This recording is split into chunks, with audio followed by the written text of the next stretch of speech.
It's January 1986 at 2:47 in the morning, and Frank Miller hunches over his drafting table in Hell's Kitchen, New York. A cigarette burns in the ashtray beside him. Empty coffee cups litter the floor. He's been working for 16 hours straight, and he's about to change Batman forever. The pencil moves across the page, sketching the outline of an aging Bruce Wayne. This isn't the Batman anyone knows. This is a 55-year-old man who retired a decade ago, haunted by demons he can't escape. Miller grits his teeth, pressing harder into the paper. He has to fight Superman, he mutters to himself. That's the only way this ends. The Dark Knight Returns will feature the most controversial superhero battle ever committed to paper.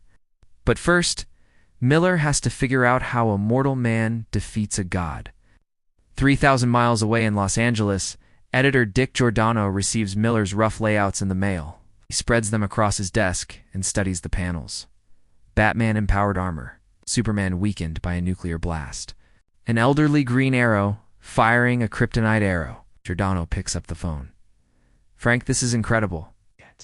But are you sure about killing him? He doesn't die, Miller replies. Fakes it. That's the whole point. The battle sequence spans 23 pages.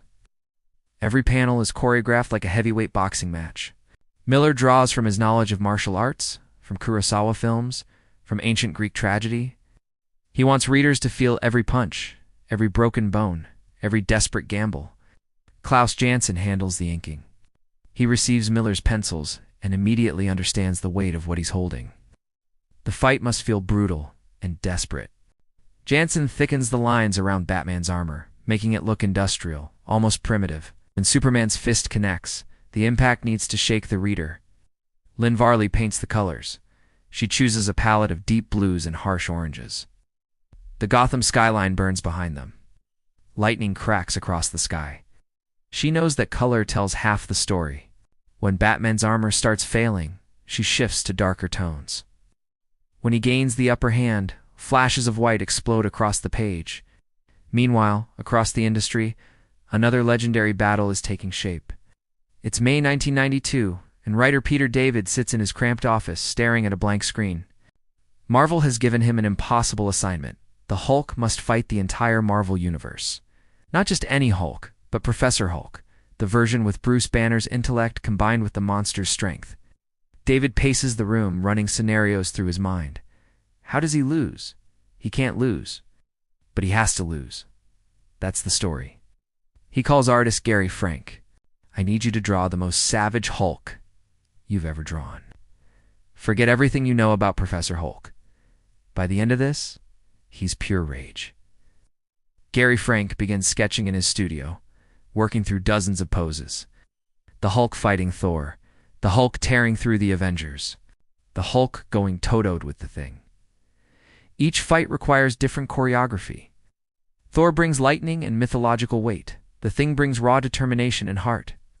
Frank studies anatomy textbooks, bodybuilding magazines, anything that helps him capture the physics of impossible strength. When the Hulk throws a punch, the reader needs to feel the air displacement.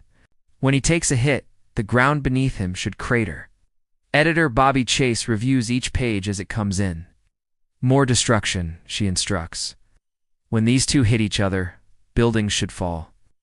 Back at DC, a different kind of battle approaches. It's November 1992, and artist Dan Jurgens knows he's about to kill Superman. The death of Superman requires a villain who can match the Man of Steel blow for blow. Doomsday emerges from Jurgens' imagination, a creature of pure destruction. No motivation beyond violence, no weakness beyond death itself. Jurgens makes a radical decision. As the fight intensifies, the panel count decreases. 12 panels per page becomes 6, then 4, then 2. The final issue contains only splash pages. Each image fills an entire page. The impacts feel seismic. I wanted readers to slow down, Jurgens later explains. Every punch had to matter. Colorist Glenn Whitmore pushes Superman's costume to its limits. The cape tears, the suit shreds. Blood appears on the iconic S shield. This was unprecedented. Superman doesn't bleed. Superman doesn't lose. But he does. On December 18, 1992, Superman dies in Lois Lane's arms. The battle ends not with triumph, but with sacrifice.